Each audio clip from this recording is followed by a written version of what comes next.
Lancé au-dessus du site de Tarkwa au Ghana, ce petit drone s'envole pour sa première mission, protéger la plus grande mine d'or de l'Afrique. Quelques minutes de vol plus tard, il repère des mineurs illégaux.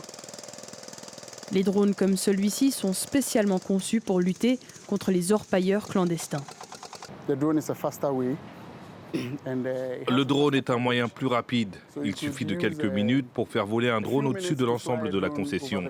Mais si vous vouliez vous déplacer physiquement, cela impliquerait l'utilisation de carburant et de ressources humaines pour faire le tour de la mine. Les drones et la technologie ont donc été très utiles pour lutter contre la criminalité dans la mine. Ce jeu du chat et de la souris entre les orpailleurs illégaux et les services de sécurité est de plus en plus fréquent au Ghana en raison des prix records de l'or et d'un taux de chômage élevé.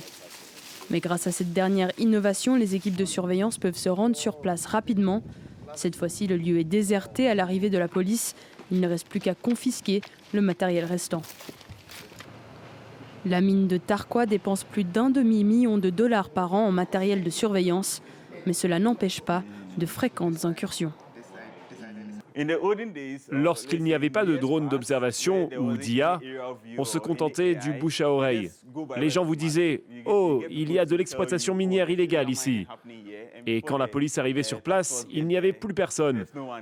Grâce à ce système, nous sommes en mesure d'obtenir des précisions, comme l'emplacement et la localisation exacte de toutes ces activités illégales. Selon les autorités, 3 à 5 millions de personnes dépendent de l'exploitation minière illégale. Aujourd'hui, cette pratique représente environ 30% de la production totale d'or de la région.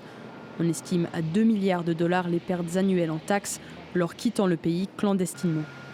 Avec l'augmentation du prix de l'or, les affrontements deviennent de plus en plus violents. Près de 20 mineurs illégaux ont été tués dans la région depuis fin 2024.